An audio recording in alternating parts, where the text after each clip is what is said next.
The world is symbolic, and in a sense, there are patterns, fundamental patterns that make up the fabric of existence, whether that's spatial, temporal, or spiritual. And in this vein, I think Heidegger, I'm going to be reading a couple excerpts from his contributions to philosophy of the event here again. And I have a couple of other videos kind of from the intro here, but I'm going to be reading from chapter 8, just a couple paragraphs where I would posit that Heidegger is really picking up on this apocalyptic pattern that is manifesting in the world right now and has in different fractal forms manifested itself throughout history. And the result of apocalyptic thinking and being, right, is directly related to the spiritual retardation of man due to the fall, right? It's the attempt to build civilization with a faulty and incomplete understanding of the knowledge of good and evil that has this pattern of moving towards the gigantic, right? So the pattern of building human beings in the image and likeness of God, if that understanding and that experience of the image and likeness of God is itself fallen, then the civilization, the presuppositions, and the values that are used to build civilization necessarily lead to the destruction of the civilization. And what I'm going to be reading from here is, kind of chiming in here about towards the end of this chapter, where Heidegger is bringing up the conceptualization of the human being as the being qua rational animal, right? And being a rational animal, human beings impose their will in the world through thinking, right? So there's a correlation between thinking, willing, and desire. And this culminates in Nietzsche's conceptualization of the will to power, right? As the will to power is essentially the will to life, right? It reduces life and the will and desire strictly to considerations of power, right? That human beings have power over their world, and then individually have the power to create worlds within themselves.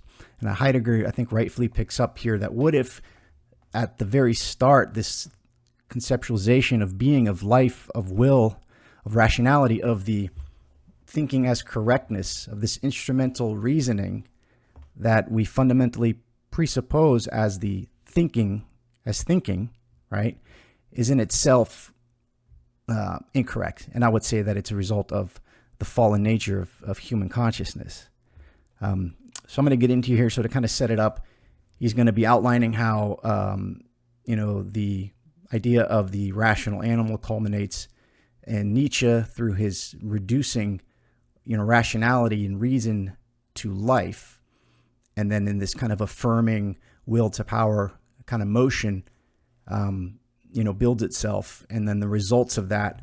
And then I really am going to end with his commentary on the gigantic. And I think this is where this pattern, this apocalyptic pattern, really is apparent to us. He talks about the gigantic as, the way that I'm reading it is that the tendency for human beings to build civilization through the understanding that they are the being of beings, that they understand what being is, and we're just here to represent our understanding of being through thinking and representational, logical, rational thought. And we can see this really evident these days in the scientism, right? That is so prevalent here. You can see a lot of the antinomies and a lot of the contradictions in this type of thinking that's becoming really apparent and relevant to us now. And the gigantic is like this culmination of this type of thinking, which we know what happens, right, in the Tower of Babel, trying to build a ziggurat towards the heavens in order to summon the gods, right? If we are not starting at the starting point asking the right questions, eventually it will lead to destruction. And he asks earlier on this chapter of whether or not, philosophy as such, as it's understood from the time of the from time of Plato, right? This questioning of the being of beings, whether that type of questioning can emancipate human beings, can increase in human freedom and flourishing. And I think that what Heidegger would say, and I think that it would be right, is that it gives the appearance of so, right? It gives an assurance, an appearance, and the self-assurance in appearances was a result of the fall, right? To see the world, to become like God, right? As the serpent, coaxed Eve, you will become like God in a sense, right? So we did become like God, right? And then, I'll start reading here. I just want to see if I can set it up. This might have confused things a little bit more, but I'm kind of thinking out and talking out loud here prior to getting into this reading. I'll try to do a slow reading because it gets kind of verbose here and technical as we get through this paragraph. If we think of the essence of the human being decisively enough, even in the determination that has been customary for centuries, i.e. as animal rational animal, then we cannot fail to think of the relationship to being that long ago became stale and empty, the relation still intended in the speaking of the rationality of this living being. In view of the rapidly increasing perplexity over the metaphysical essence of reason, the way out might seem to be the last, definitive procedure of Nietzsche, namely to reduce reason and everything which under different labels moves in the sphere of this property of such a living being to life.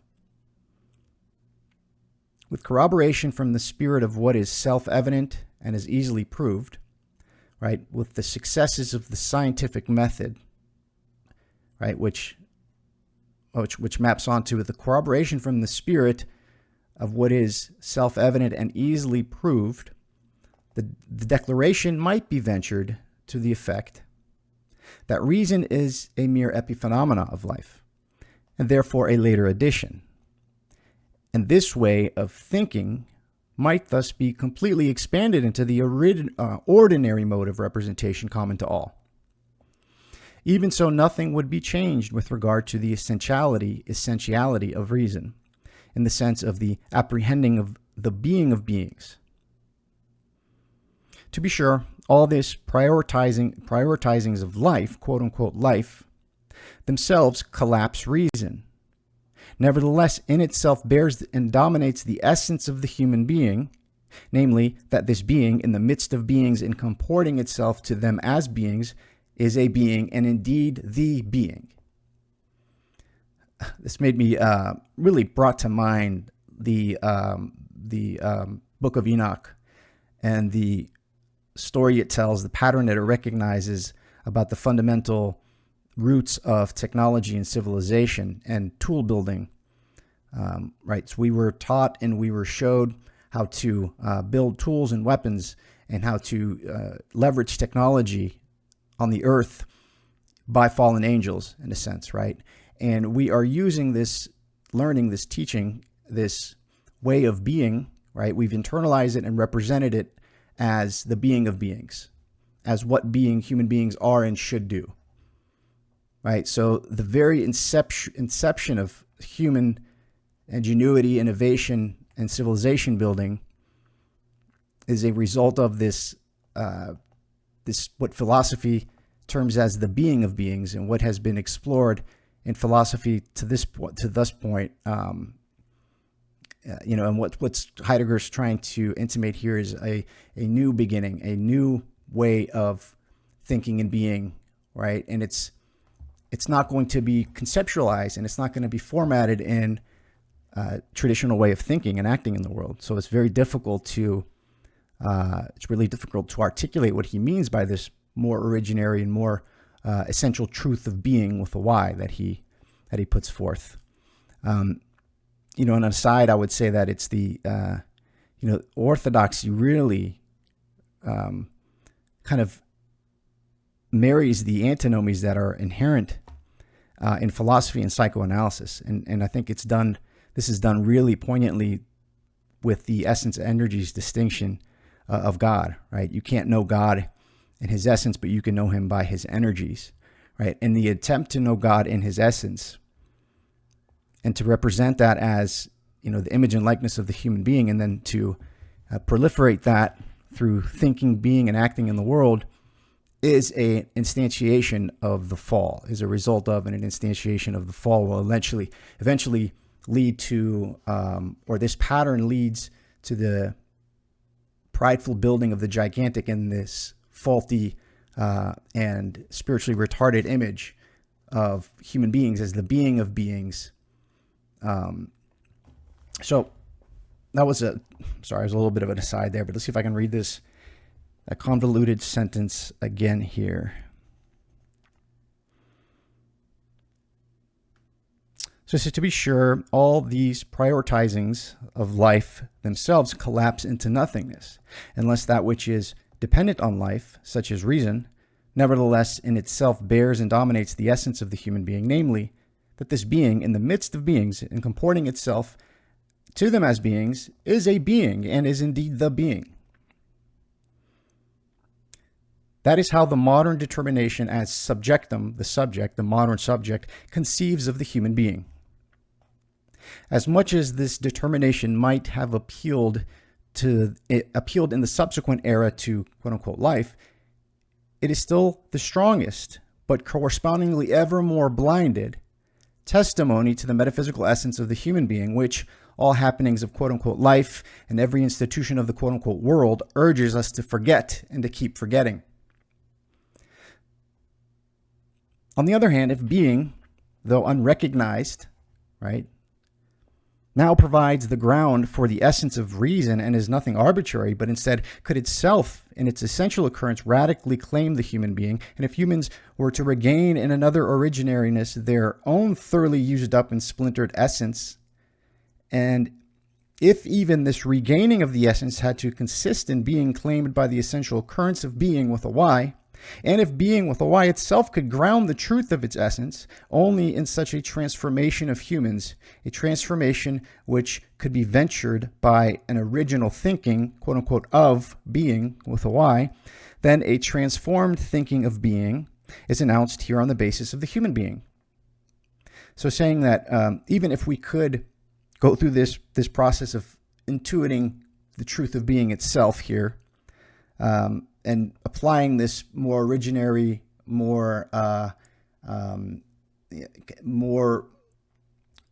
it's the truth of being itself, right? Even if we were to do that and apply it to the human being, what would that mean? And is philosophy the tool to do that? So he says, yet it also becomes clear immediately that this determining of philosophy on the basis of the human being never intends, quote unquote, the human being as such, but the historical human being, whose history is surely hidden to us, but is indeed common and pressing in historiological representations.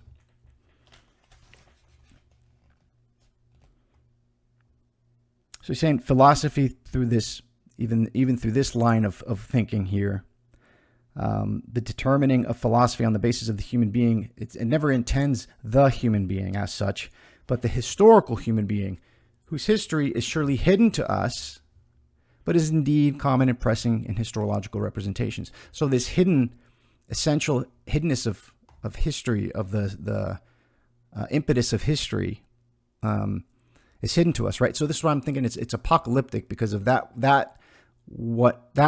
which was hidden is being revealed through this, in Heidegger's terms, new beginning, the event, inceptual thinking, this new way of thinking, and it's and he's, again, I'm going to read this next section here entitled "The Gigantic," and he's saying how that this instrumental way of framing the world through thought as ratio and as human beings as rational animal perpetuates this pattern of tending and building towards the gigantic. So he says here, the gigantic was determined as that whereby the quantitative is transformed into a quality of its own, into a kind of greatness. It seems to be the raison d'être, or the reason for the push towards artificial intelligence, and can artificial intelligence, will it be conscious? Can it be conscious? I think this sentence in this part right here speaks to this gigantic, this frenetic obsession with the gigantic that we are clearly immersed in right now. And he's warning here. He says that this thing that seems quantitative, this adding up of algorithms and calculations, eventually will show itself as a quality, and we're going to perceive it as a form of greatness, right? We're going to be worshiping the being that we've created.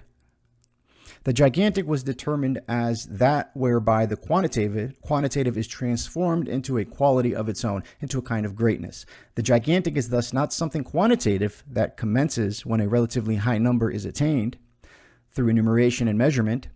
Although it can indeed appear first and foremost as quantitative, the gigantic is grounded in the decisiveness and exceptionlessness of quote-unquote calculation, right? That is the mark of the beast. 666 is a totalizing system, a self-contained, self-sufficient, totalizing system that leaves no room for a remainder, that leaves no room for a margin, right?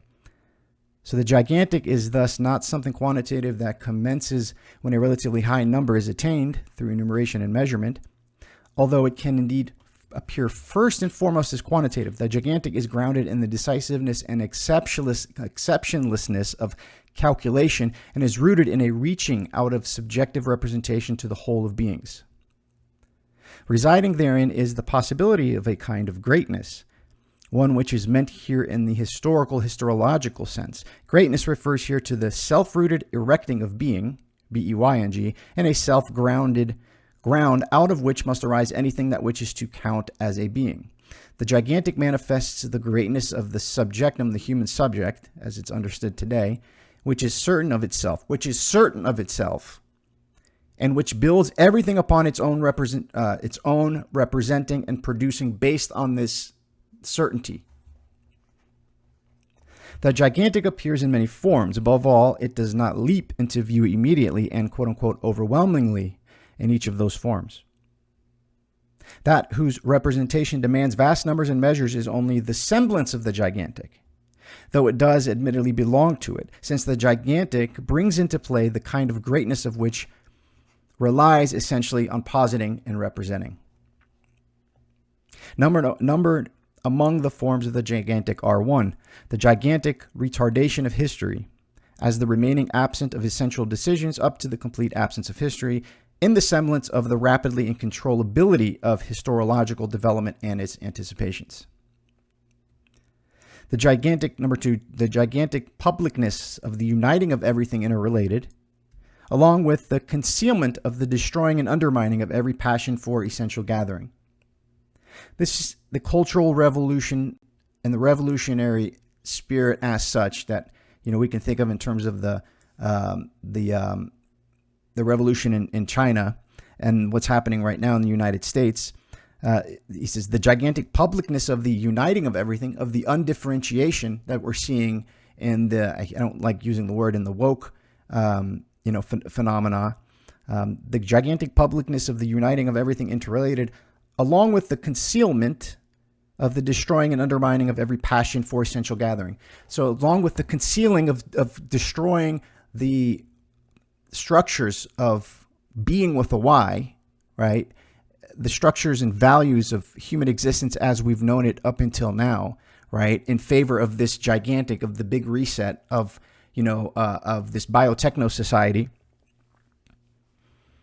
Is destroying and the undermining of every passion for essential gathering. So saying that everything is united, inclusion at all costs, while there's this concealment of the destroying of what makes life possible itself. Number 3, the gigantic claim of naturalness in the semblance of what is self-evident and logical, the question-worthiness of being put completely out of question. What is the human being? What is the dignity of being human? That question is no longer allowed and is being forgotten and is being made to be forgotten. The gigantic claim of naturalness in the semblance of what is self-evident and logical, and the question-worthiness of being put completely out of question. The gigantic diminution of beings as a whole in the semblance of their boundless expansion through unconditional control over them. The only impossibility is the word impossible and the very notion of it. Occurring essentially in all these interconnected forms of the gigantic is the abandonment of beings by being, and indeed no longer merely in the mode of the remaining absent of the question worthiness of beings, but also in the guise of an institutionalized expulsion of all mediation on account of the unconditional priority of action, the calculative and always large-scale bustling about, and of quote-unquote facts. All the science. The gigantic unfolds in the calculative and thus always brings the quote-unquote quantitative into prominence, but is itself a denial of the truth of being in favor of the rational and the given, inasmuch as the gigantic is the unconditioned predominance of representation and production. Yet this denial is not master of itself, and precisely in the highest self-certainty does not even know itself. The gigantic brings about the completion of the basic metaphysical position of the human being, a position which proceeds to invert its form and to interpret all quote-unquote goals and values, ideals, ideas, as the expression and offspring of mere eternal life in itself. The foremost appearances of the gigantic are supposedly to allow this quote-unquote origin in quote-unquote life to be represented as vividly as possible, i.e. to firmly establish this origin historiologically for the era and of the gigantic, and to confirm this era to itself in its vitality. No matter whether values and goals are posited by reason or arise out of the quote-unquote instinct of quote-unquote natural and healthy life in itself, what is unfolding here throughout is the subjectum, the human being, at the center of beings, specifically such that all forms of cultural and political configuration bring the gigantic to power in the same way and with equal necessity carry on the historiological calculation of history and the miscalculation of history as ways of concealing the absence of goals, and also secure everywhere unobtrusively and unconsciously the avoidance of the essential decisions. The gigantic shows that every kind of quote-unquote greatness in history arises from the implicit quote-unquote metaphysical interpretation of occurrences. The gigantic shows that every kind of greatness in history arises from the implicit metaphysical interpretation of occurrence, ideals, actions, creation, sacrifices, and therefore is not of a properly historical essence, but is merely historiological. The concealed history of being with a Y is unacquainted with what is quote-unquote great and small in terms of calculation, and instead knows quote-unquote only what is decided, undecided, and decisionless with respect to being. All right, I'm going to leave it there. I don't know how many of you guys are still with me here, but hope you're well. Bye.